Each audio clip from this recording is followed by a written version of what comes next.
Binsun TV, saluran dakwah Samarinda.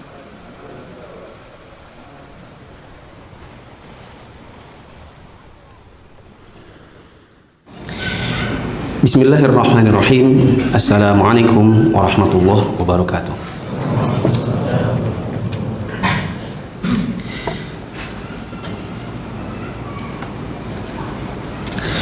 Alhamdulillahi wa kafa, wassalatu wassalamu ala rasulillahil mustafa wa ala alihi wa ashabihi wa man iktafa.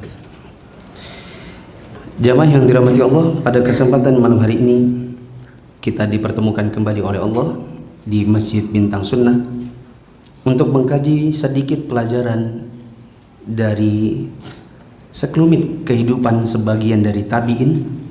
Dan pada malam hari ini insya Allah kita akan baca kisah Raja bin Haywah rahimahullah.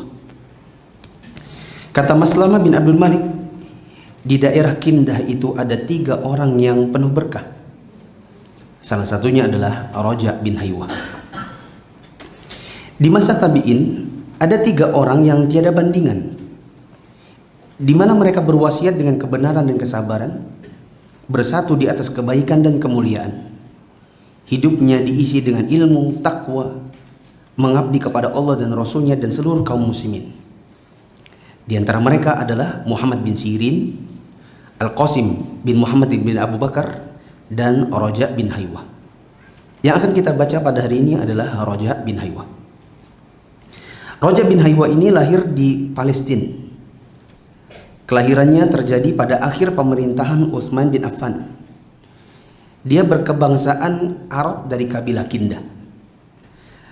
Dia hidup dalam ketaatan kepada Allah sejak kecil. Maka Allah mencintainya dan menjadikannya sebagai makhluk yang cinta kepadanya. Dia menekuni ilmu sejak kecil dan hatinya menerima ilmu sehingga meresap subur, dan ilmu itu menetap di sana dengan kokoh. Pelajaran dari paragraf ini adalah belajar sedari kecil. Kenapa belajar itu dari kecil? Karena lebih melekat. Kalau belajar dari kecil itu lebih membentuk kepribadian kita. Adapun kita belajar setelah besar, seperti mungkin kebanyakan kita yang hijrahnya itu di usia 30, 40. Untuk membentuk karakter itu sudah lumayan susah. Mengubah diri sendiri itu agak susah. Tapi kalau kita belajar dari kecil, ya, ilmu itu akan membentuk pada diri kita. Ya. Dan orang-orang besar di zaman dahulu dari kalangan salaf, memang rata-rata yang belajarnya itu dari kecil. Makanya kita dapati sebagian sahabat Nabi yang menjadi tokoh-tokohnya setelah Nabi dan tokoh-tokoh senior sahabat wafat, itu adalah dari kalangan sahabat-sahabat Nabi yang junior, yang mereka belajar sedari kecil. Jadi pesan saya, teman-teman kalau punya anak yang masih kecil-kecil, itu diajak kajian. Selain diajak kajian, diberi pijakan sebelum pergi. Bilang sama mereka, kita mau ke masjid. Nanti di masjid kita belajar. Kalau nanti pas kajian, kakak duduk ya. Duduk sama ayah. Kita dengarkan kajiannya.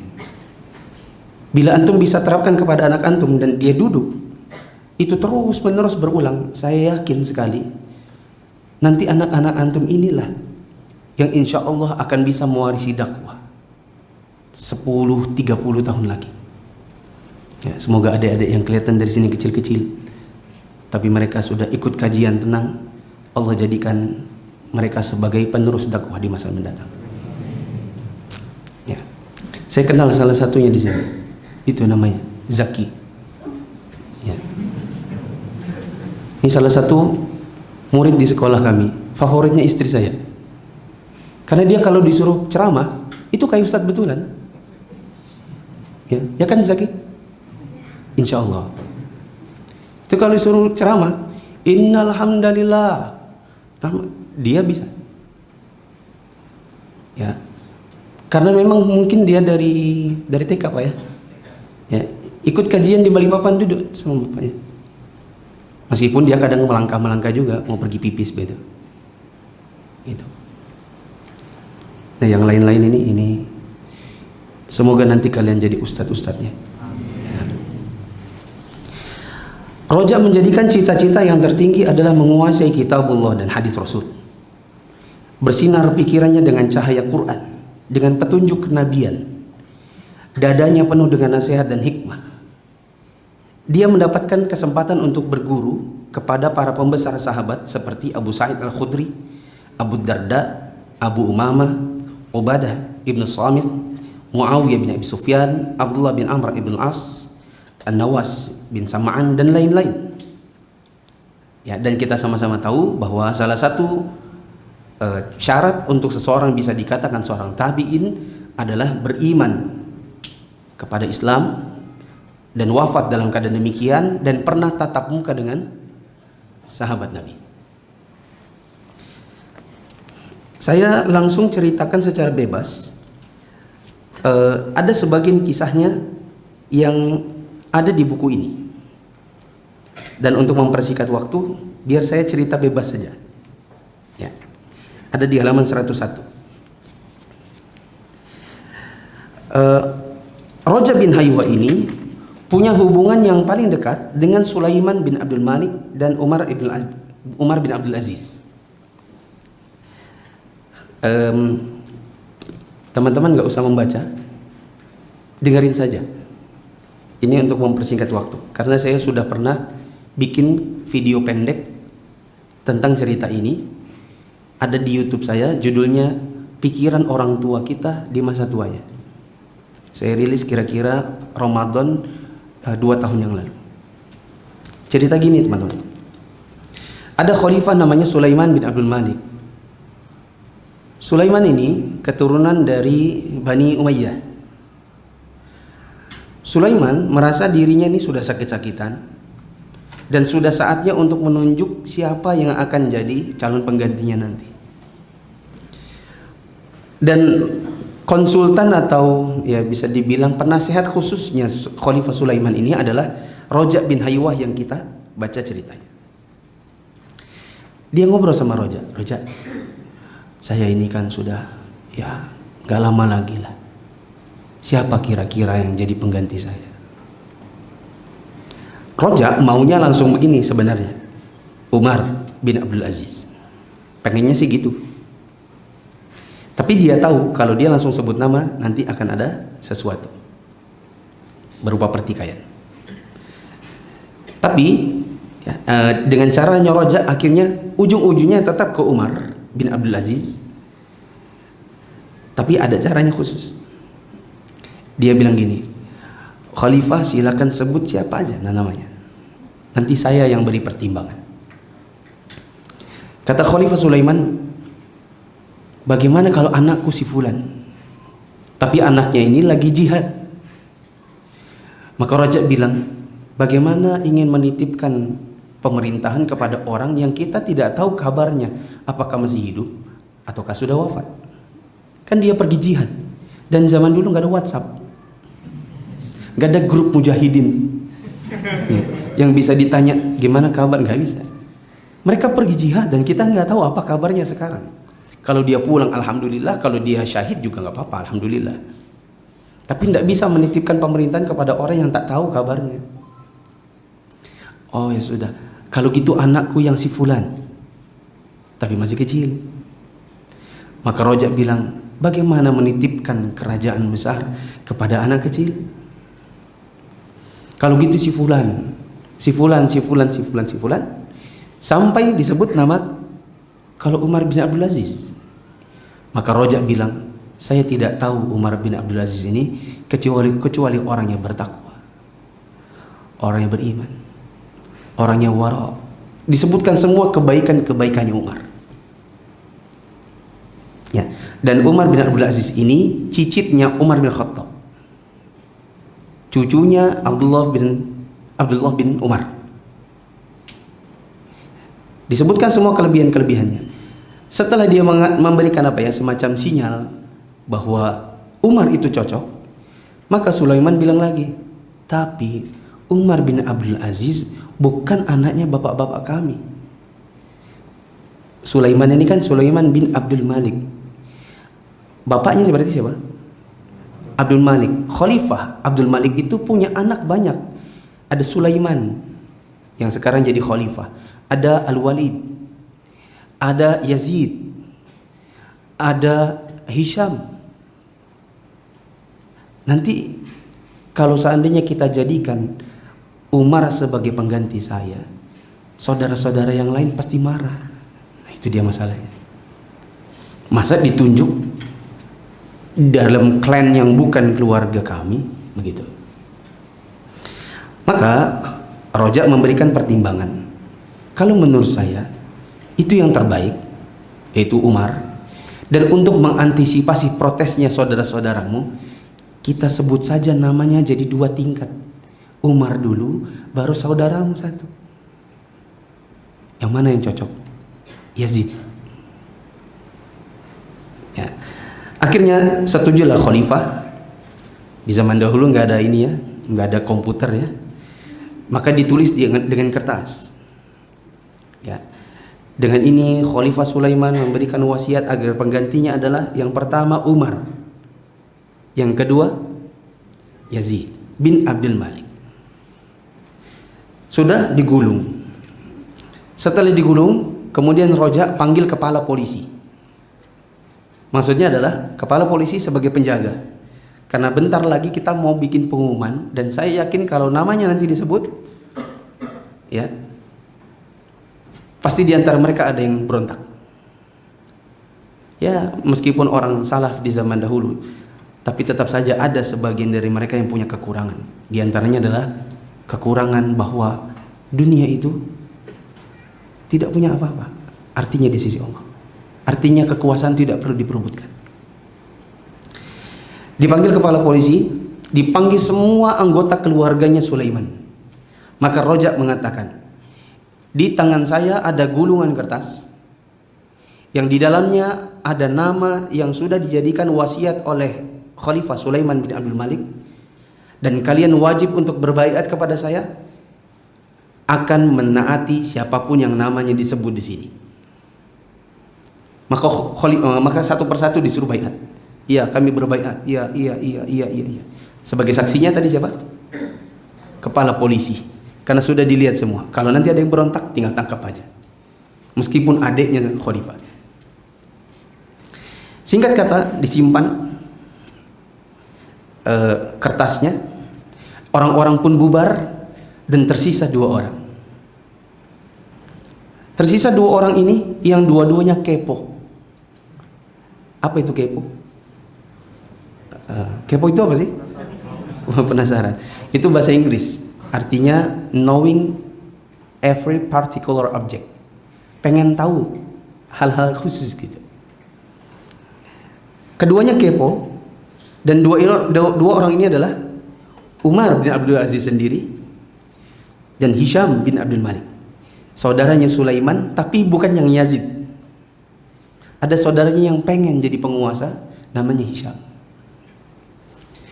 Orang-orang pulang, tinggal berdua ini, maka dimulai oleh Hisham. Hisham bertanya, wahai Roja, saya mau tanya, siapa yang namanya ditulis di situ?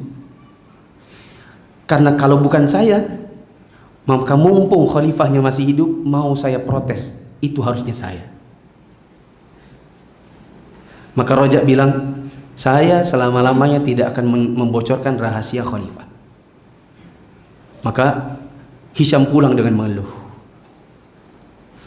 Umar bin Abdul Aziz datang dengan pertanyaan yang sama persis.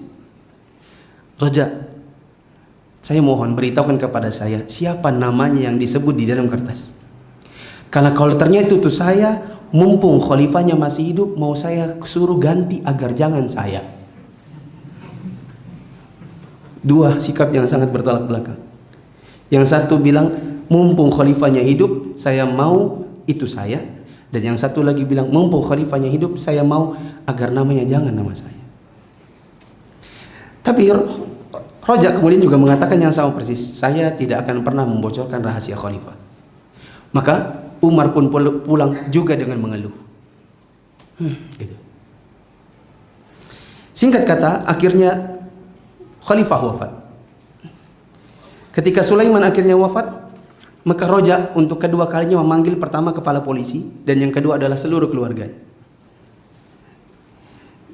Dipanggil, lalu kemudian Roja berkata, sebagaimana dahulu kalian pernah berbaiat kepada kami akan menaati siapapun yang namanya ada di kertas ini, maka pada hari ini kami akan mengumumkan siapa namanya karena khalifah telah beristirahat.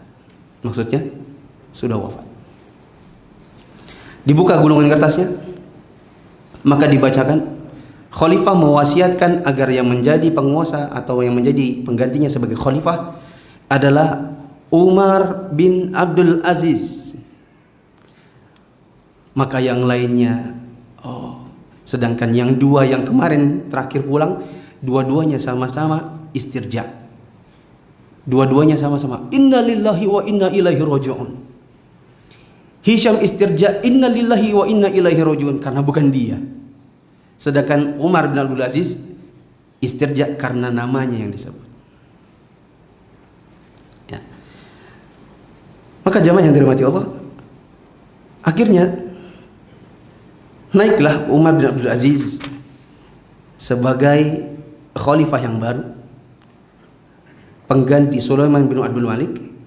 Dan betul, selesai Umar bin Abdul Aziz sebagai khalifah dari masa pemerintahannya, kemudian digantikan dengan nama yang kedua yang disebut dengan dalam kertas yang sama. Siapa tadi namanya? Yazid bin Abdul Aziz. Setelah itu baru Hisham. Hisham nanti akhirnya jadi khalifah juga.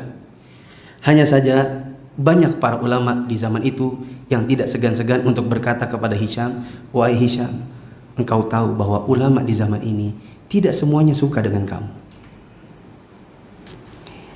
Jamaah yang dirahmati Allah, pelajaran bagi kita betapa berharga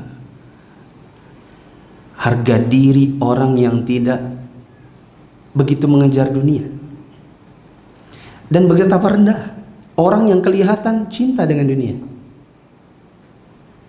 Sampai sekarang kita kalau baca profil dari Umar bin Abdul Aziz, orang yang mengenal namanya itu pasti akan berdecak kagum. Tapi orang kalau menyebut nama Hisham, pasti akan merasa orang ini rendah. Meskipun Hisham juga punya banyak pengaruh yang luar biasa di dalam Islam. Ya. Maka pelajaran bagi kita, dunia itu ketekin aja. Jangan jadikan dia sebagai sesuatu yang begitu berharga. Taruh di bawah telapak kaki kita. Jangan biarkan kita yang ngejar dia. Kita harus punya harga diri, kualitas diri, dan biarkan dunia yang ngajar sendiri.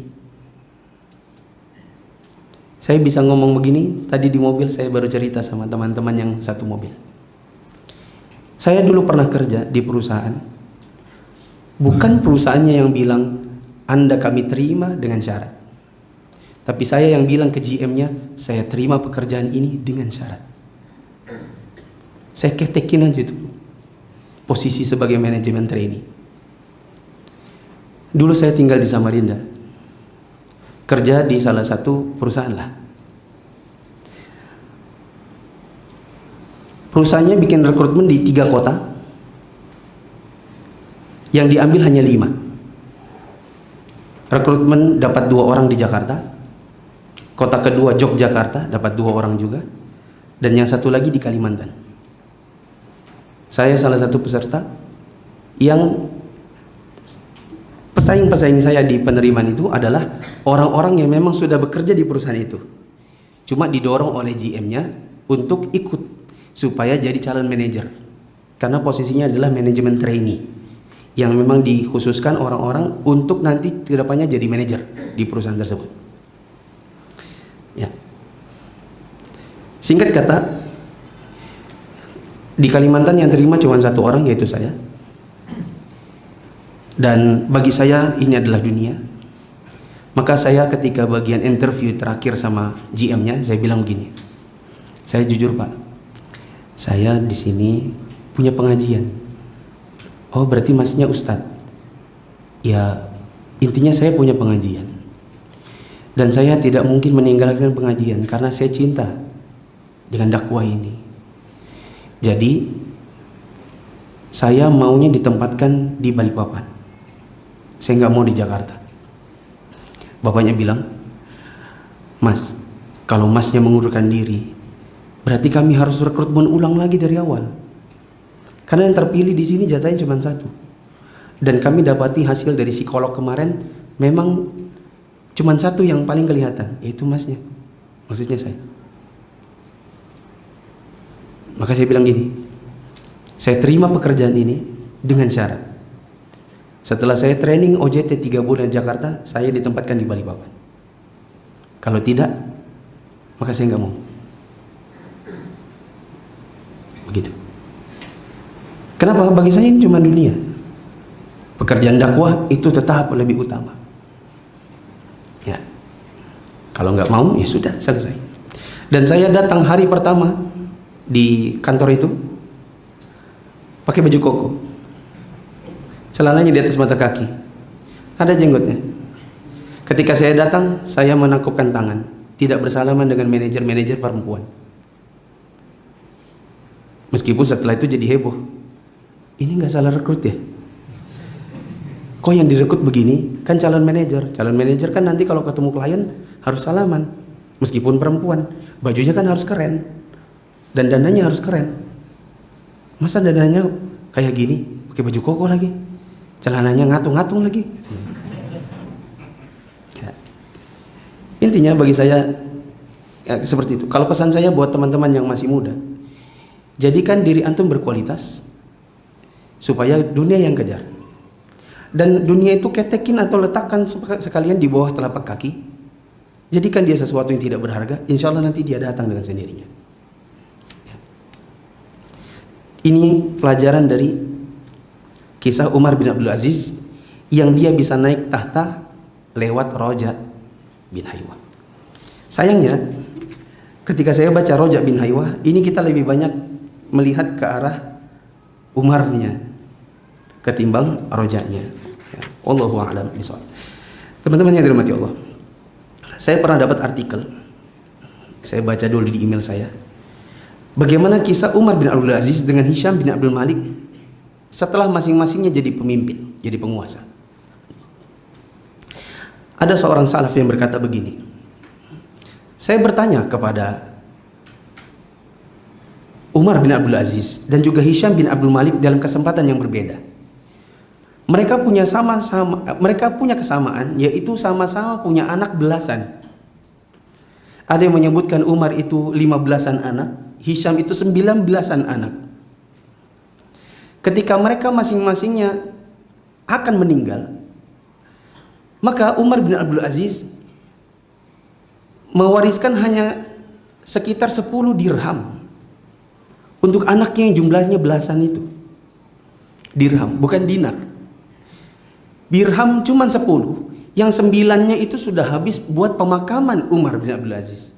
Padahal dia di khalifah loh. Harusnya kan khalifah kaya. Di mana hartanya? Maka saya tanya kepada Umar, Umar, kau punya anak banyak, kau wariskan cuma 10 dirham. 10 itu 9-nya habis nanti buat biaya kalau kamu sudah wafat. Lalu sisa 1 dirham, kau bagi 1 dirham ini belasan anak. Anakmu makan apa nanti? Maka kata Umar bin Abdul Aziz, saya wariskan kepada anak-anak saya ketakwaan kepada Allah. Yang dengan ketakwaan kepada Allah, Allah akan bantu dunia mereka. Kalau aku wariskan harta kepada mereka, aku khawatir harta yang kutinggalkan justru dipakai oleh mereka untuk bermaksiat kepada Allah. Pertanyaan yang sama persis kutanyakan kepada Hisham, karena dia mewarisi 1 juta dinar, bukan dirham. Dirham itu perak, dinar yang emas. 1 juta, jauh sekali. Dia wariskan kepada anak-anaknya. Dan tahukah kalian, sepeninggal orang tuanya mereka masing-masing, aku lihat anak-anaknya Umar bin Abdul Aziz masing-masingnya menyedekahkan 1 ekor kuda buat jihad, sedangkan aku lihat anak-anaknya Hisham minta-minta di pasar. Itu yang saya jadikan sebagai pelajaran dan saya jadikan judul di video saya. pikiran orang tua kita di masa tuanya. Apa pikiran mereka? Bagaimanapun orang tua kita di masa dia masih hidup, bagaimanapun karakter mereka, biasanya memang orang tua itu akan memikirkan apa yang maslahat buat anaknya. Meskipun karakternya seperti Hisham, makanya Hisham mewariskan harta sebanyak-banyaknya. Maka teman-teman yang dirahmati Allah, kalau kita punya orang tua yang masih hidup, mumpung mereka masih hidup, maka berbuat baiklah kepada mereka. Karena bagaimanapun karakter orang tua kita, sejelek apapun mereka, tetap saja kita dulu lahir dari mereka. Tetap saja dulu waktu kita kecil mereka yang biayai hidup kita. Dan jangan biarkan kalian merindukan airnya sampai akhirnya kalian dapati sumurnya sudah kering. Jangan pernah biarkan kesempatan untuk berbakti kepada orang tua mumpung orangnya masih hidup, mumpung orang tua kita masih hidup, hilang kesempatan tersebut dan kita baru akan menyesalinya setelah orang tua kita wafat. Nah, kita pindah ke kisah Amir bin Shurahbil Asy-Sya'bi di halaman 111. 6 tahun dari kekhilafahan Umar bin Khattab, lahirlah untuk kaum muslimin seorang bayi yang tubuhnya kecil dan kurus. Saudaranya telah mendesaknya di dalam rahim ibunya sehingga tidak memberinya kesempatan untuk berkembang. Maksudnya dia lahir dalam keadaan memang badannya kecil. Akan tetapi saudaranya dan juga yang selainnya tidak bisa mendesak dia di bidang ilmu. Artinya meskipun badannya kecil, tetaplah Asy-Sya'bi itu orang yang sangat berilmu. Asy-Sya'bi itu lahir di Kufah dan besar di sana. Tetapi Madinah Al-Munawwarah ada tempat tautan hatinya dan kedamaian jiwanya. Dia sering datang ke sana untuk menemui sahabat-sahabat Rasul dan belajar kepada mereka. Di antaranya Ali bin Abi Thalib, gurunya Asy-Sya'bi ini, Sa'ad bin Abi Waqqas, Zaid bin Thabit, Ubadah ibn Samit, Abu Musa al-Ash'ari, Abu Sa'id al-Khudri, dan lain-lain. Asy-Sya'bi ini anak muda yang cerdas, jeli pikirannya, kuat hafalan dan ingatannya. Dia gemar mencari ilmu dan cinta kepada pengetahuan, dan dia keluarkan biaya untuk jalan yang dia tempuh dengan jiwa dan harta berharganya, serta menganggap semua mudah, meskipun itu musibah. Pelajaran bagi kita di sini, salaf dulu untuk bisa meraih ilmu mereka keluarkan biaya. Bagaimana kalau kita di zaman sekarang? Salaf dulu itu kehidupannya nggak seperti kita. Kalau kehidupan kita di zaman sekarang profesinya begitu banyak. Orang di zaman dahulu profesi itu bisa dihitung jari. Peternak, pedagang, petani. Nah, nggak ada itu engineer telkom, kameramen, DKM masjid, nggak ada. Ya. Maksudnya dengan kehidupan yang begitu terbatas, mereka tetap keluarkan biaya. Antum masih ingat kisah yang 2 bulan lalu? Kisahnya siapa? Masih ingat gak?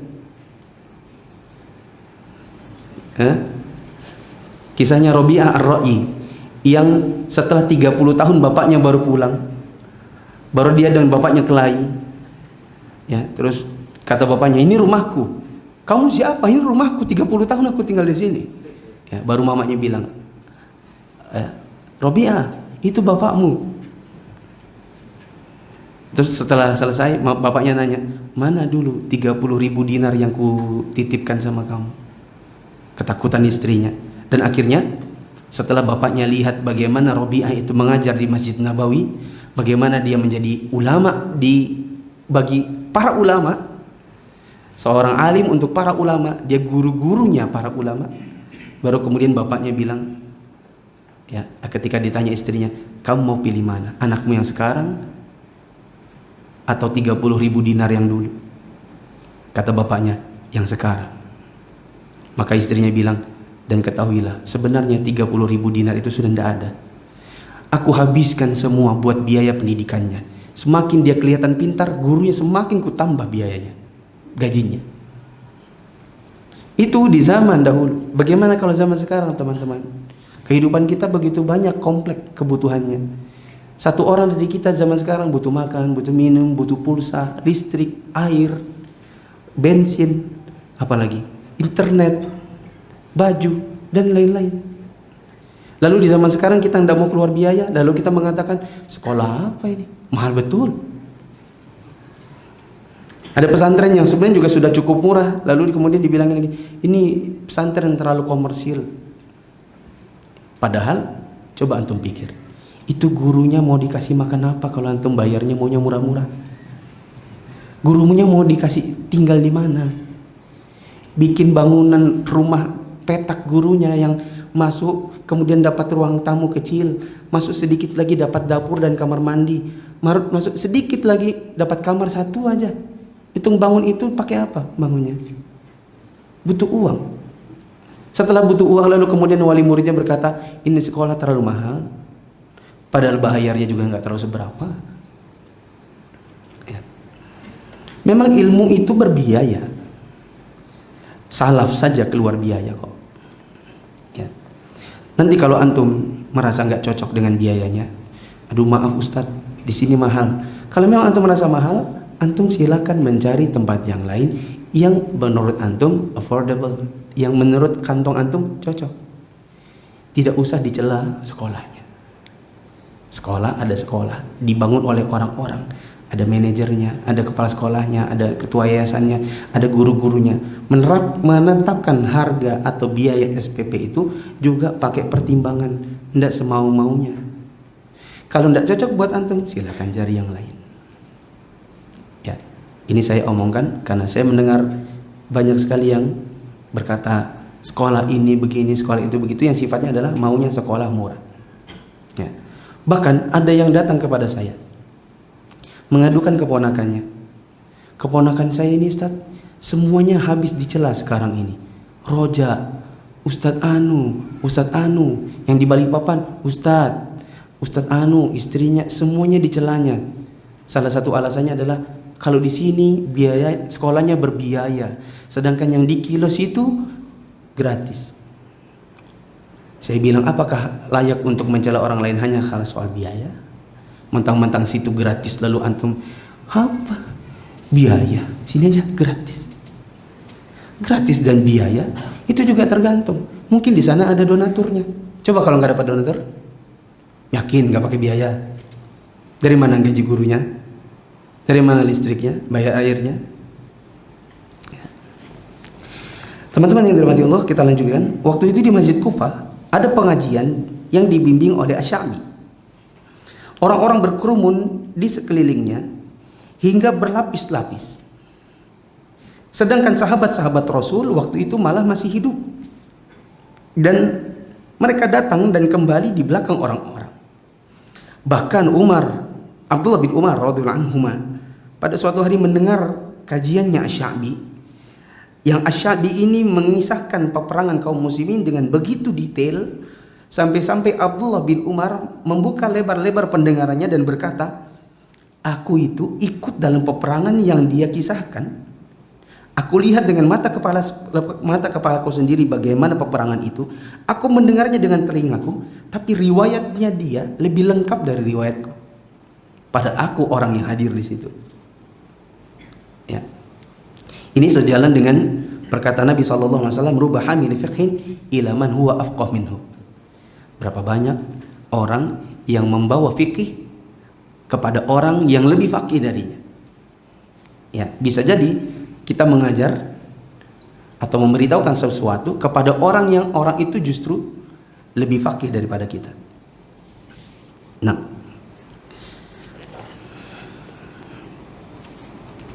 ada bukti-bukti keluasan ilmu Asy-Sya'bi. Di antaranya, ada dua orang datang kepadaku, katanya, saling membanggakan diri. Satu dari Bani Amir, satu lagi Bani Asad. Bani Amir ini orangnya telah mengalahkan temannya, dikuasainya dia, dipegang bajunya. Kalau di kita dia apa ini namanya? Apa? Dia gina. Apa sih? Ya pokoknya diginiin. Ya. Kok bahasa Balikpapannya itu apa? Bahasa Samarindanya itu. Ya. Sudah dipeteng juga gitu ya. Ya. Maka yang Bani Asad bilang, lepaskan aku, lepaskan aku. Ya. Orang Bani Amir itu berkata, demi Allah saya tidak akan melepaskanmu sampai Asy-Sya'bi memenangkanku atasmu. Lalu aku, kata Asy-Sya'bi, menoleh ke arah orang yang Bani Amir dan ku katakan, lepaskan temanmu, biar aku putuskan di antara kalian berdua. Kenapa? Kemudian aku melihat kepada orang yang Bani Asad dan aku berkata, kamu ini kenapa kamu tunduk padanya? Maksudnya kamu Bani Asad, kenapa kamu tunduk kepada orang yang Bani Amir ini? Kenapa kok kalah? Kalian itu punya 6 kebanggaan yang tidak dimiliki oleh orang Arab manapun. Pertama, ada seorang perempuan dari kalian yang dilamar oleh Nabi. Allah menikahkannya dari atas langit ke-7, dan yang jadi duta di antara keduanya adalah malaikat Jibril alaihissalam, yaitu Ummul Mukminin Zainab binti Jahsy. Ini dari banimu, dari sukumu. Yang kedua, dahulu di antara kalian ada seorang ahli surga yang sudah dikatakan oleh Nabi dia masuk surga tanpa hisab. Namanya Ukasyah bin Mihsan. Itu pun dari Bani Asad. Ketiga, bendera pertama yang didirikan di dalam Islam itu dibawa oleh orang dari kalian juga Bani Asad, yaitu Abdullah bin Jahsy, saudaranya Ummul Mukminin Zainab binti Jahsy. Ghanimah pertama yang dibagi di dalam Islam adalah ghanimah kalian. Orang yang pertama berbaiat dengan baiat Ridwan adalah saudara kalian, yaitu Abu Sinan bin Wahab. Ya. Dan yang keenam, kaum Bani Asad adalah dahulu sepertujuhnya kaum Muhajirin. Ya. Maka si Bani Amir, orang Bani Amir yang meteng si Bani Asad ini kemudian kaget dan terdiam. Ya. Dan yang diinginkan oleh Asy-Sya'bi sebenarnya adalah dia ingin menolong yang lemah dan kalah di atas orang yang kuat dan menang. Seandainya yang kalah adalah Bani Amir, tentu yang akan disebutkan kebanggaannya adalah orang Bani Amir. Maksudnya begini teman-teman. Bagaimana Asy-Sya'bi menyelesaikan masalah di antara satu orang dari Bani Asad dan satu orang dari Bani Amir dengan kemampuan dia dalam berbicara untuk menyelesaikan masalah itu tanpa terlalu banyak masalah begitu. Maka saya katakan dalam manajemen masalah, ya, dalam menyelesaikan sebuah pertikaian itu juga butuh seni. Butuh apa? Ada seninya. Tidak setiap tempat dan waktu cocok untuk semua masalah. Ada kalanya begini dan ada kalanya begitu. Ya. Saya mau kasih contoh karena baru terjadi beberapa hari yang lalu.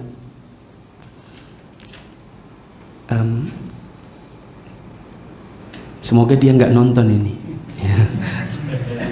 Tapi saya yakin dia nggak nonton.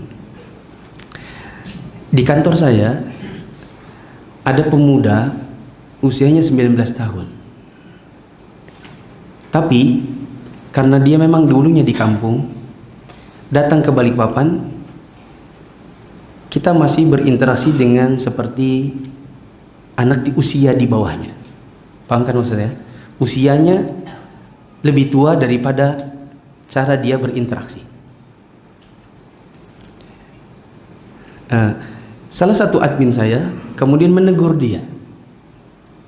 Saya dapat laporan ternyata dia tersinggung.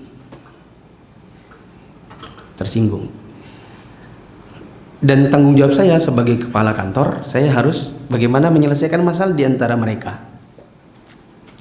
Maka seninya adalah saya ngomong sama yang admin karena dia yang tua. Saya bilang gini, nanti saya akan salahkan antum di depannya. Tapi antum jangan tersinggung. Kenapa? Kita berhadapan dengan anak pemuda yang usianya lebih tua daripada perilakunya, emosinya masih seperti anak-anak. Biasanya anak-anak kalau dimenangkan di atas orang itu senang, betul? Ya enggak? Kalau kita menangkan dia merasa senang gitu, tenang hatinya. maka dia akan dengan mudah untuk mendengar. Tapi kalau saya membenarkan antum dulu, nanti dia semakin marah karena dianggap dia tidak dibela. Singkat kata, saya dudukkan, terus saya bilang gini, antum salah akhi, karena antum begini. Dia tenang dong, si anak ini. Terus saya bilang juga sama dia, nah kamu juga tidak boleh terlalu tersinggung, karena kan maksudnya baik gitu. Jadi saya salahin dulu untuk menenangkan dia, menurunkan temperaturnya, baru kemudian tetap saya akhirnya salahin juga gitu. Tapi dengan bahasa ya. Nah sekarang kamu dengarkan, coba antum kemarin negurnya kenapa? Oh iya, kemarin tuh saya cuma negur begini. Sudah selesai? Ini saya minta maaf ya. Ya ini. Nah, kamu kenapa tersinggung?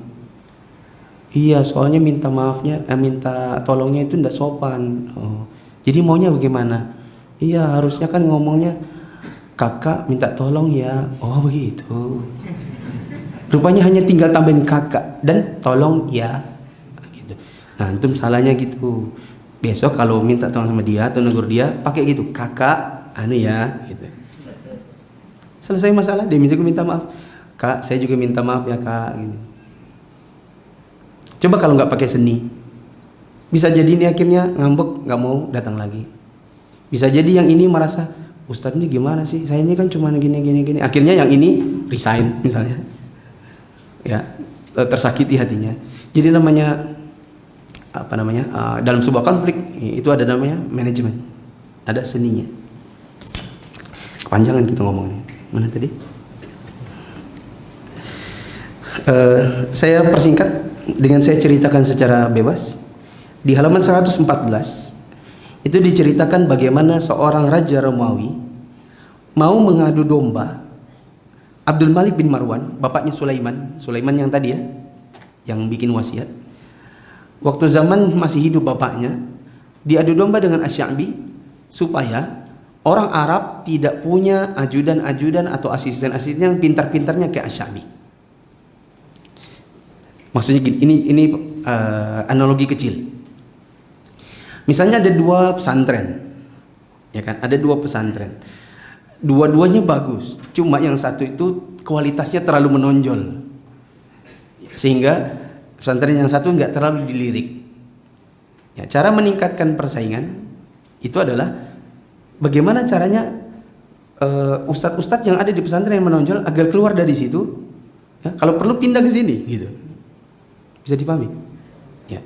Itu yang dilakukan oleh Raja Romawi yang kafir. Dia maunya kerajaan muslim tidak punya ajudan-ajudan atau orang-orang yang punya SDM bagus-bagus seperti Asy-Sya'bi. Maka Asy-Sya'bi ini diundang datang ke negerinya di Romawi, kemudian pulang dititipin surat ditulis begini, adu dombanya. Saya heran dengan orang Arab. Kok yang jadi khalifah itu kamu dan bukan orang ini? Maksudnya, kok Abdul Malik dan kok bukan Asy-Sya'bi? Tujuannya si Raja Romawi kafir ini adalah supaya Abdul Malik cemburu sama Asy-Sya'bi dan supaya setelah itu Asy-Sya'bi disingkirkan. Kalau perlu dibunuh sekalian. Nah, Asy-Sya'bi berada di dalam puncak ilmu dan orangnya pun sangat tawadhu. Di halaman 116 paling atas. Asy-Sya'bi itu sangat tawadhu. Dia sangat malu kalau ada yang panggil dirinya alim. Ada orang pernah bilang sama dia, wahai faqih dan alim. Maka Asy-Sya'bi mengatakan, aduh, janganlah kamu besarkan saya dengan sesuatu yang tidak ada pada diriku. Orang faqih itu orang yang dapat menjaga dirinya dari yang diharamkan Allah, dan aku tidak seperti itu. Kalau kita di zaman sekarang, kalau antum ingin memanggil seorang ustadz tapi dengan panggilan yang terlalu berlebihan, maka ustadz betulan itu adalah kalau yang kemudian keberatan dengan panggilan antum yang berlebihan itu. Justru bukan dai yang sejati manakala ketika antum memanggil dia dengan berlebihan lalu kemudian dia senang dan tidak menunjukkan wajah keberatan. Ya. Itu kalau antum mau mengujinya, coba panggil saja. Ya Ustadz yang al-fadil nan alim, saya mau bertanya. Kalau reaksinya, iya ya, ada apa? Wah itu tinggalin aja. Kalau ada yang seperti itu. Tapi kalau dia kemudian kelihatan wajahnya keberatan, ini mental dai yang benar. Ada sebagian ikhwan yang mungkin dia merasa dirinya sudah lama belajar, dia sudah ingin juga berdakwah begitu. Tapi dipanggil akhi, dia malas menoleh. Tapi kalau antum panggil dia Ustadz, langsung iya apa? Kenapa? Pengen juga dipanggil seperti itu. Nah, teman-teman yang dirahmati Allah, salah satu yang dibutuhkan mental bagi seorang dai itu adalah tawadhu. Apa itu tawadhu? Bukan rendah diri ya, tapi rendah hati. Salah satu bentuk rendah hati adalah keberatan bila kita dipanggil lebih dari yang kita miliki. Ya. Keberatan bila dipanggil dengan sesuatu yang lebih dari yang dimiliki. Seperti kalau dipanggil seorang yang sangat berilmu, padahal kita biasa-biasa saja, ada ilmu, tapi dibilang sangat berilmu juga enggak. Lalu ada yang mengatakan seperti itu, sudah selesai kita kemudian merasa berat. Kita katakan jangan seperti itu, dan jangan panggil saya dengan sebutan-sebutan yang tidak ada pada diri saya. Jemaah yang dirahmati Allah, ada orang yang dulu pernah berkata kepada Asy-Sya'bi, "Wahai Syekh, saya mau tahu apa pendapat Anda tentang masalah anu. Saya mendengar Utsman berkata pendapatnya begini. Ali berkata begini dan begitu. Ya. Atau Umar berkata begini dan Ali berpendapat begitu. Kalau Anda pendapatnya apa?" Maka Asy-Sya'bi mengatakan, "Apa yang kamu perbuat dengan ucapanku? Kalau kamu sudah dapat perkataannya Ali, sudah dapat perkataannya Umar, cukuplah dengan mereka, dan apa pentingnya pendapat saya?" Ini juga termasuk di antara bagaimana tawadhu'nya Asy-Sya'bi. Mungkin kalau di zaman sekarang kita bertanya kepada seorang Ustadz, saya mau tanya, apa pendapat Ustadz tentang wanita yang haid dan belum mengerjakan sholat, lalu kemudian keluar darahnya, apakah dia mengqadha atau bagaimana?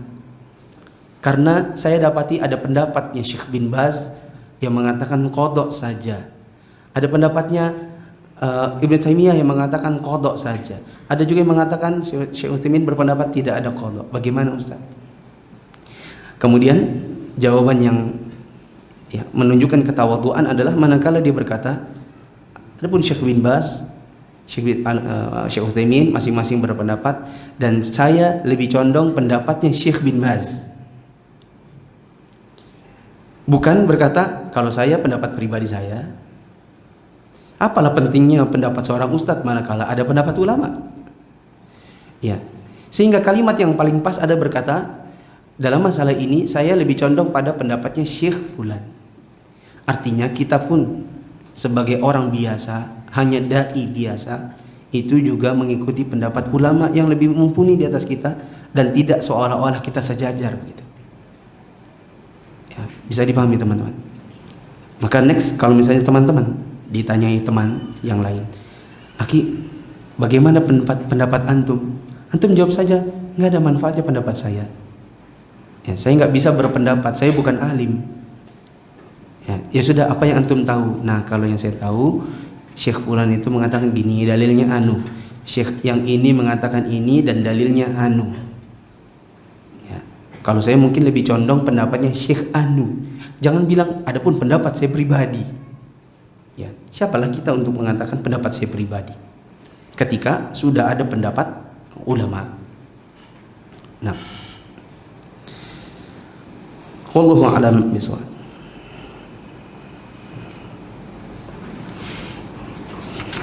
Sedikit lagi,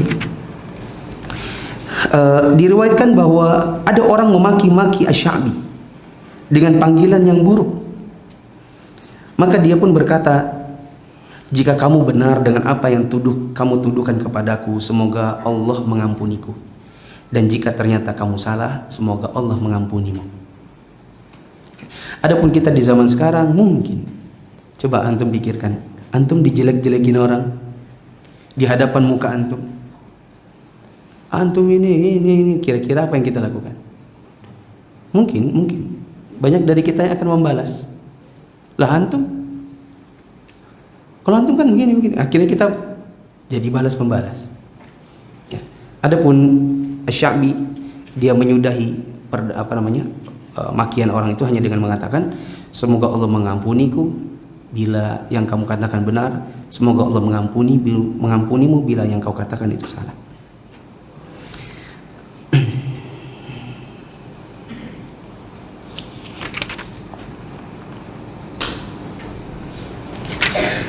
Terakhir ini di halaman 117 paling bawah.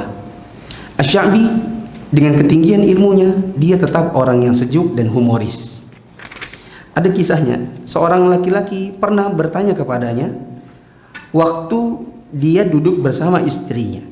Orang itu bertanya, siapa dari kalian berdua yang namanya Asy-Sya'bi? Ya. Maka dia tunjuk sama istrinya, yang ini. Ya. Lalu ada kali yang lain, orang lain bertanya kepadanya, kamu tahu enggak siapa sih namanya istrinya iblis? Maka dijawabnya, oh waktu mereka lagi kawinan saya enggak hadir. Gitu. Nah, saya pernah dengar juga Syekh Shalih bin Fauzan ya ditanya tentang Nabi Yusuf. Ya. Betulkah nama istrinya adalah Zulaikha? Atau yang semacam itulah pertanyaannya. Kemudian Syekh mengatakan dengan jawaban yang sama, saya tidak tahu karena waktu mereka kawinan saya tidak diundang. Gitu. Pelajaran bagi kita, ada hal-hal yang tidak terlalu penting untuk kita jawab, maka kita bisa jawab dengan hal yang simpel untuk tidak perlu terlalu berpanjang-panjang. Nah, saya nggak hadir gitu. Kalau saya pribadi sering saya katakan kurang lebih seperti itu. Kalau ada teman-teman yang tanyanya seputar politik, yang politik ini belum kejadian. Misalnya mereka mengatakan gini, Ustadz, bagaimana pendapat Ustadz bila nanti 2024 Jokowi naik lagi? Maka saya bilang, nanti saya kasih tahu pendapat saya kalau nanti sudah tahun 2024. Gitu. Karena apa yang dia tanyakan pun belum terjadi. Kita hadir di tahun itu juga belum tentu. Kita masih hidup besok juga belum tahu begitu. Maka apa yang tidak terlalu penting untuk kita jawab saja simple. Oh nanti kalau sudah kejadian baru ditanya. Wallahu a'lam bishawab. Mungkin ini dulu. Kalau teman-teman Anda ingin bertanya, silakan, dan pertanyaan tidak harus yang ada di dalam pembahasan tadi. Masih ada 15 menit.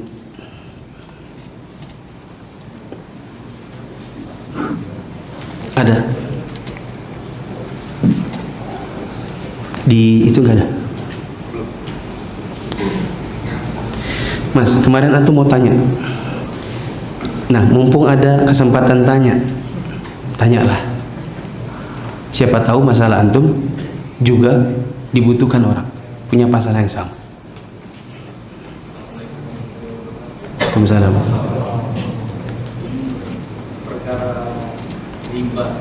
Riba. Jadi ada bingung dengan keputusan. Tadi saya cek itu atau gimana. Beliau suruh melanjutkan proses lunasan dulu sampai lunas. Terus kedua, karena ingin kembalikan itu ke kolektor itu. Terus sama minta jalan keluar memutuskan perkara ini. Tadi maksudnya orang tua?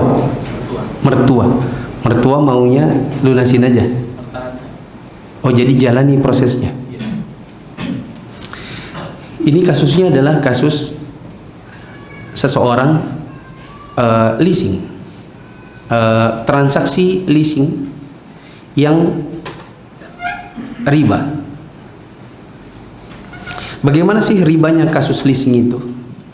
Nah, yang punya perkara-perkara seperti ini, yang punya kasus riba, harus tahu juga ribanya itu dari mana. Kenapa? Banyak orang yang, oh itu riba, sudah langsung dia bersemangat untuk meninggalkannya, padahal ternyata belum tentu riba. Bisa jadi orang yang lain, dia tahu oh itu betul ada riba, ada solusi yang lebih pas, dia tempuh solusi yang lain, yang mudaratnya justru lebih besar. Di leasing itu antum ribanya itu kenapa? Begini teman-teman. Ini antum sebagai orang yang mau cari mobil. Kan kasus antum mobil ya. Kemudian ini dealer. Dealer jual misalnya apa motor sekarang? NMAX. Berapa juta itu? 30 juta misalnya. NMAX 30 juta. Antum tidak punya uang 30 juta cash. Lalu si dealer menawarkan antum, ini Pak ada 1 lembar kertas. Bapak kalau mau, NMAX itu apa? Honda. Yamaha. Berarti buff, ya kan? Kalau Honda kan FIF, ya kan? Betul kan? Apalah. Bapak kalau mau ini ada penawaran dari leasing. Ini dari kami dealer, cashnya 33 juta. Kalau Bapak mau bayar cicil 6 bulan jadinya 37 juta. Kalau Bapak maunya 12 bulan jadinya 40 juta. Kalau mau 2 tahun 24 bulan maka nanti jadinya 45 juta. Gitu Pak. Bapak bisa cicilannya ringan Pak. Gitu. Akhirnya antum pilih yang cicilan. Itu ribanya dari mana? Ribanya itu begini. Harga cash yang 33 juta tadi yang bayar adalah perusahaan leasingnya. Cash ke dealernya. Dealernya terima 33 juta. Antum dihutanginya 33 juta, tapi nanti antum cicil sama dia lebih besar daripada yang antum dapatkan hutangannya. Antum bayarnya 45 juta, tergantung berapa lama antum melunasinya. Jadi ribanya adalah antum dihutangi orang, yaitu perusahaan leasing, untuk beli cash, lalu antum harus bayar kepada dia lebih besar. Itu ribanya. Kalau tidak mau riba, maka si perusahaan leasing beli dulu cash dan motornya pindahkan ke perusahaan leasingnya. Taruh di halamannya, nanti antum jual belinya sama dia. Jual beli baru kredit. Masalahnya kan nggak begitu. Masalahnya adalah antum dibayarin dulu dan antum sendiri yang ngambil itu motornya. Antum sendiri yang transaksi dengan motornya. Perusahaan leasingnya statusnya hanya ngutangin duit. Kadang-kadang dia minta sama antum berapa DP-nya. Ingat, dalam murabahah bila ada nasabah mendp, mau DP-nya ke perusahaan leasing kah, mau DP-nya ke dealer kah, itu riba semua. Karena sejatinya adalah antum dihutangi dan antum bayar lebih. Kalau nggak mau riba, maka perusahaannya ini beli dulu. Sekali lagi, beli dulu. Sudah terima jadi nih, oh iya kamu beli saya terima. Motornya pindahkan dulu ke halaman parkirnya si perusahaan leasing. Baru antum datang jual beli kredit. Jadi urusan antum hanya sama leasing, nggak ada urusannya sama dealer. Dealer itu urusannya si leasing. Itu baru syar'i. Cuma masalahnya mereka nggak mau. Gitu. Sekarang kalau mereka nggak mau, kalau ada yang membela, makanya ada leasing syariah. Kalau ada label syariah, berarti itu secara tidak langsung mengakui sendiri bahwa yang konvensionalnya adalah riba. Kalau ada bank labelnya syariah, berarti dia mengakui sendiri bahwa yang konvensionalnya riba. Leasing ada yang syariah, itu enggak? Ada FIF, ada FIF syariah, betul kan? Berarti itu secara tidak langsung pengakuan bahwa yang versi konvensionalnya riba. Ya, mau ngomong apa tadi? Ngomong apa tadi saya? Kalau dia mau maka dia pindahkan dulu. Oh ya. Sekarang masalahnya itu apa? Masalahnya kalau motornya nggak dipindahkan, motornya masih ada di dealer, antum cuman dihutangin, ya dibayarin duitnya. Terus motornya itu dikeluarkan misalnya, diparkir. Antum ditunggu ngambil motornya sendiri ke dealer. Pertanyaannya, jika itu motor di halaman parkirnya si dealer tiba-tiba diserempet truk, gepeng semua, siapa yang mau tanggung? Leasingnya bilang, oh bukan, kami cuma bayarin gitu. Ternyata cuma bayarin, nggak beli. Karena kalau beli berarti dia yang tanggung jawab. Tapi kan dia nggak mau tanggung jawab. Maka dia bilang, oh enggak, bukan kami, itu tanggung jawab Anda sebagai nasabah, kan Anda sudah beli sama kami. Ya, belum pindah ini serah terima, ternyata barangnya rusak, ujung-ujungnya yang nanggung adalah nasabah. Kembali ke pertanyaannya, Ustadz, saya sudah tahu itu riba. Nggak usah dibahas, sudah capek saya mikirnya. Pertanyaannya sekarang adalah, kalau sudah terlanjur, itu mobil diapain? Saya pernah bikin video pendeknya. Ini sama persis antara leasing motor, leasing mobil, sama KPR bank. Solusinya, satu, lunasi dengan uang cash jika ada.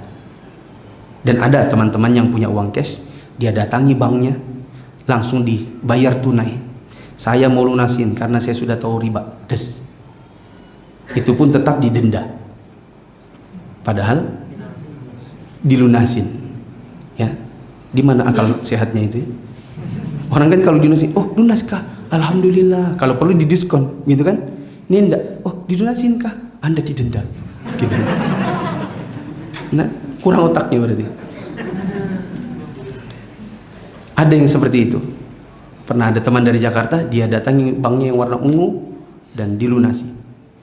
Setelah dilunasi yang harusnya tinggal 429 juta berubah jadi 439. Dia tanya 10-nya dari mana? Itu denda karena Bapak mempercepat. Katanya bank syariah pertama. Katanya gitu. Kalau tidak punya uang untuk melunasi, maka maka jual barang-barang yang lain untuk melunasi. Tapi itu juga butuh waktu. Kalau tidak ada, maka jual bendanya itu. Kalau itu KPR rumah, berarti rumahnya dijual. Kalau itu mobil, ya mobilnya dijual. Dijual, lalu kemudian hasilnya bayarkan untuk melunasi ke leasingnya atau ke banknya. Kalau ada lebihnya, alhamdulillah. Kalau impas, ya sudah. Anggap saja yang kemarin itu antum bayarnya ke mereka itu sebagai sewa. Adik kandung saya dulu KPR karena dia belum tahu sama suaminya. KPR dengan bank. Cicilannya saya tanya tinggal 385.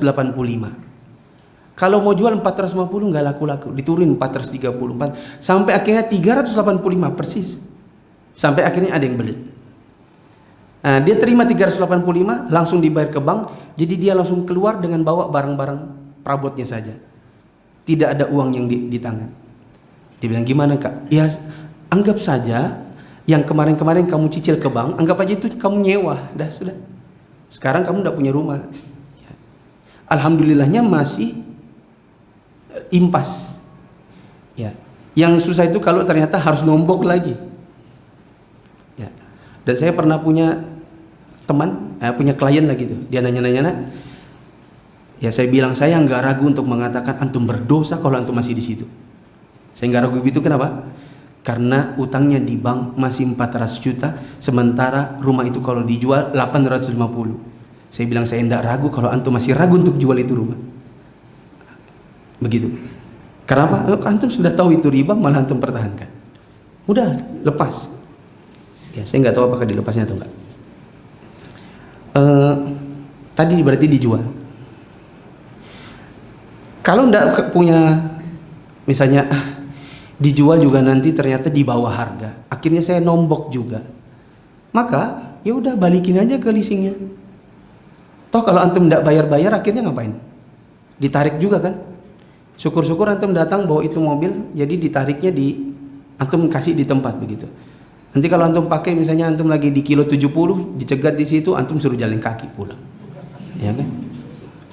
Kan berapa banyak orang yang punya apa itu? Debt kolektornya itu nagihnya itu nggak ada lihat-lihat gitu, di lampu merah lagi berhenti tiba-tiba dirampas, suruh turun, suruh pergi, motornya diambil, ya gitu. Kalau nggak bisa kembalikan, ya bisa jual alhamdulillah, kalau nggak bisa kembalikan. Tapi saya punya teman-teman kasus-kasus nyata, mereka datangi itu bank. Terus mereka bilang begini, saya mau melunasi tapi pokoknya saja. Saya tidak mau lunasi bunga-bunganya karena bunganya itu riba, haram, berdosa. Manajernya bilang, ya kan yang bilang berdosa itu bapak. Kami tidak meyakini, ya tidak apa-apa. Yang penting kalau situ mau saya lunasi, tapi tapi pokoknya saja. Kalau harus dengan bunganya saya tidak mau. Kalau tidak mau ya sudah ambil aja nih. Dipikir-pikir sama banknya, daripada nanti hilang, ya sudah kembalikan pokoknya. Dan berhasil. Jadi kalau antum punya tanggungan seperti ini, bank, leasing atau lain-lain, kalau antum bisa, antum datangi banknya, bilang sama CS-nya, saya mau ketemu manajer bagian kreditnya, bilang saya hanya mau melunasi pokoknya, karena yang itu ternyata ribanya, bunganya itu ternyata riba, dan itu dosa besar, dosa yang kadar minimalnya seperti orang berzina dengan mamanya sendiri. Omongin tuh depan matanya si manajernya. Betul. Dan itu banyak yang melakukan. Ya. Adapun tadi pertimbangan, mertua suruh saya katakan hidup antum. Nanti di hari kiamat antum tanggung jawab diri sendiri dan gak ada tolong menolong dengan mertua. Gitu. Masih ada? Saya seorang yang kerja di atas kapal. Bagaimana seharusnya saya mengerjakan sholat di kapal? Apakah di qashar atau di jamak? Dan bagaimana hukumnya jika saya masih mengerjakan sholat seperti orang yang mukim? Karena kapal saya hanya berlayar seputaran Balikpapan saja dan saya domisili di Samarinda. Orang Samarinda kerjanya di kapal, kapalnya di sekitaran Balikpapan. Saya tidak terlalu tahu soal jarak-jaraknya, tapi zohir dari pertanyaannya adalah orangnya orang Samarinda, pekerjaannya di Balikpapan, berarti statusnya musafir. Ini sesuai zohir pertanyaannya. Ya, karena ada juga ternyata saya itu berlayar ini kemana Pak? Tiap hari Balikpapan Penajam naik lotok. Oh. Ternyata cuma di situ-situ aja bolak-balik. Gak bisa juga dibilang musafir karena sudah jadi kebiasaan. Ya, contoh nih, ada orang pengemudi kelotok di Kampung Baru Balikpapan. Tiap hari 10 kali mungkin PP bolak-balik dengan Penajam. Tapi rumahnya di Balikpapan. Pertanyaannya di Penajam sana dia boleh qashar kah? Saya jawab tidak boleh. Kenapa? Karena sudah menjadi kebiasaan. Nah itu kalau secara zohir orangnya Samarinda, kerjanya di area Balikpapan, di laut-laut sekitar Balikpapan, maka statusnya musafir, maka dia boleh sholat qashar. Dia boleh sholat qashar. Nah, tapi ada khilaf di antara para ulama. Ada yang mengatakan bila dia safar, dia tahu lebih dari 4 hari, maka dia sudah tidak boleh qashar. Ada yang mengatakan sampai 19 hari. Ada di antara para ulama yang mengatakan berapa lama pun selama tidak berniat mukim. Saya tambahkan selama tidak berniat mukim dan tidak ada hal-hal yang menunjukkan dia mukim. Contoh, anak Samarinda waktu selesai SMA dia mau kuliah di Jogja. Ketika ditanya mamanya, kamu kuliah berapa tahun nak? Insya Allah 3 tahun. Tidak mungkin ya 1. Ya sudah 7 tahun. Aduh tambah kelamaan. Berapa tahun? Insya Allah 4 tahun. Setelah 4 tahun dia wisuda. Dia bilang, ditanya orang tuanya, kalau kamu sudah wisuda kamu pulang Samarinda atau tidak? Iya, insya Allah saya pulang Samarinda. Pertanyaannya, apakah menurut lisannya dia itu adalah seorang mukim Jogja? Jawabannya? Saya ulang. Mungkin tadi saya ngomongnya belebet. Mamanya nanya, kamu kuliah berapa tahun nak di sana? 4 tahun mak. Kalau sudah wisuda kamu pulang sini ya? Iya mak. Berarti menurut lisannya dia di sana dia itu berniat mukim atau tidak? Tidak. Statusnya berarti di sana musafir. Tapi kok ada musafir beli kasur, beli ember, bawa motor mamanya, gitu, beli lemari. Musafir apa yang seperti itu? Berarti statusnya dia di Jogja sana apa? Mukim. Maka selama di Jogja di sana, apalagi itu 4 tahun, tidak boleh dia qashar. Ya, tidak ada orang saya qashar, udah 2 tahun di sana qashar terus, nggak bisa. Ya, maka sebagian ulama, ya, ada yang mengatakan 4 hari, 19 hari, ada yang selama tidak berniat mukim dan tidak terlalu lama. Kembalikan ke urf.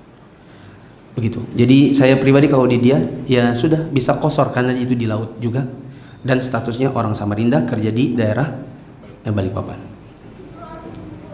Begitu ya. Di sini masih ada? Berapa? 1, 2, 3. Jangan lama-lama. 1. Ustaz membaca salah satu hadis dari Abu Hurairah berkata, menyimpan ilmu hadis dari Rasulullah SAW pada 2 wadah, yang satu aku sebarkan dan sampaikan, yang satu lagi sekiranya aku sampaikan maka akan terputuslah tenggorokan ini. Maksud dari hadis ini apa, Ustaz? Itu riwayat siapa ya? Dari Bukhari, dari Abu Hurairah. Tapi diriwayatkan imam siapa? Imam Bukhari. Coba lihat. Ini perlu PR sedikit. Saya dari aplikasi hadis, Ustaz. Itu saya copy dari aplikasi. Ada Arabnya nggak? Ada di aplikasi. Coba carikan dulu. 2, nomor 2. Saya cuma menanggapi sedikit, bukan maksudnya menambah sedikit, Ustaz, memberi solusi tadi. Solusi. Bukan solusi juga. Jadi apa dong? Menambahin masalahnya.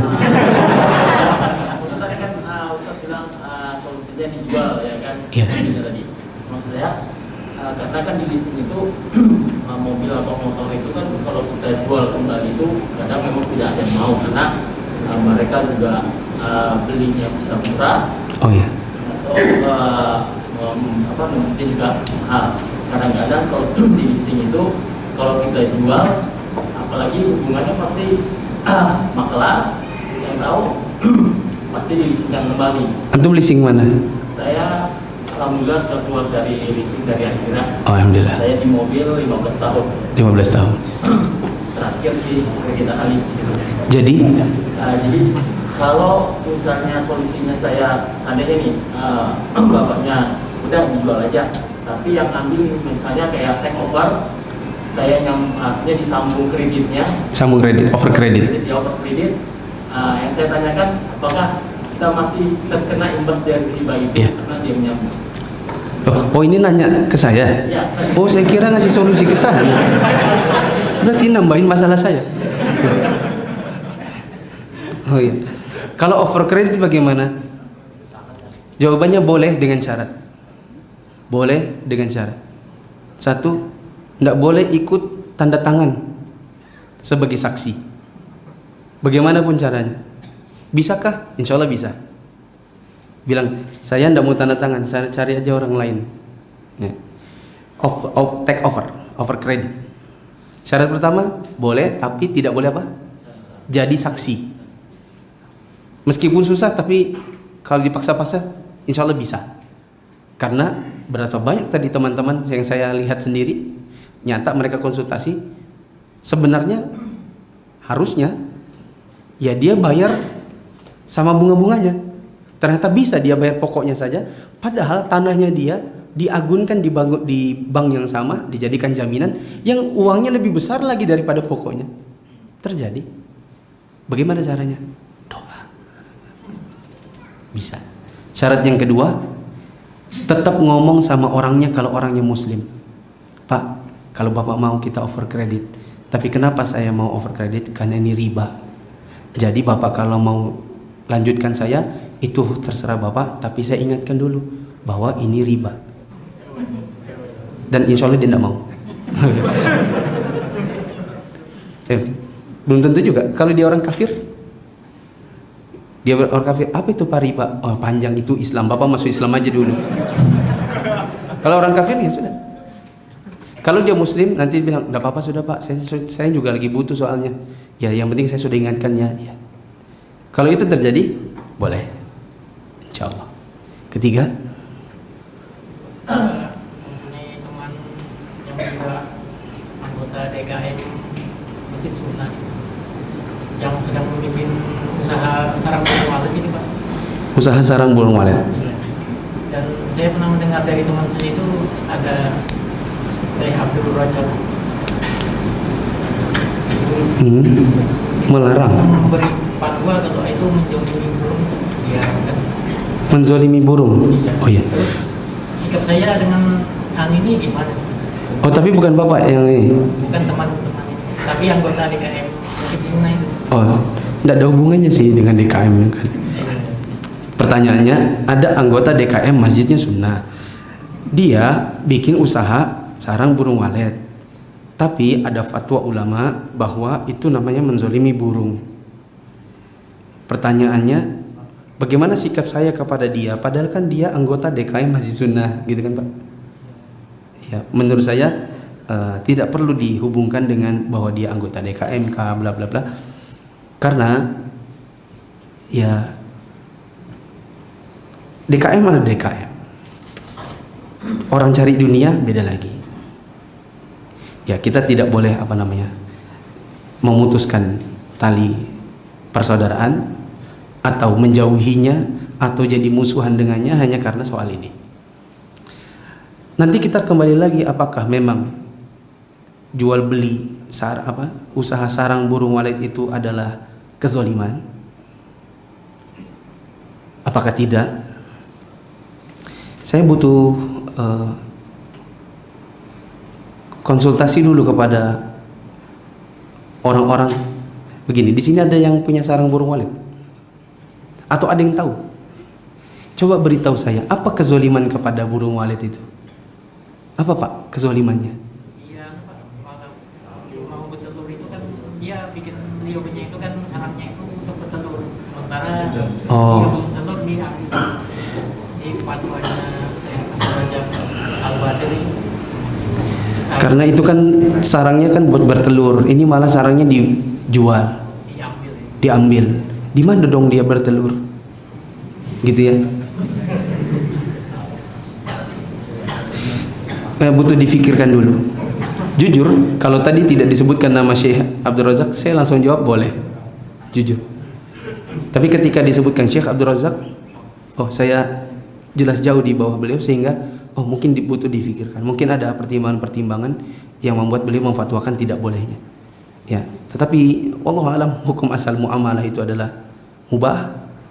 Ya, kemudian Allah jadikan segala sesuatu di muka bumi untuk kita manfaatkan.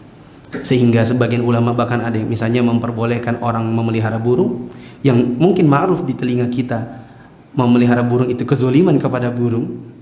Ya. Tapi butuh saya pikirkan. Sudah dapat?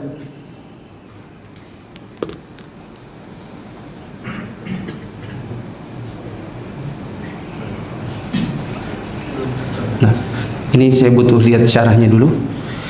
Wallahu a'lam bishawab. Teman-teman yang dirahmati Allah, mungkin ini dulu kajian kita pada kesempatan bulan ini. Besok subuh ada kajian Ustadz Ahmad Zainuddin di Al-Amin, bila antum mau hadir. Dari itu aja. Subhanakallahumma bihamdika asyhadu an la ilaha illa anta astaghfiruka wa atubu ilaik. Wassalamualaikum warahmatullahi wabarakatuh.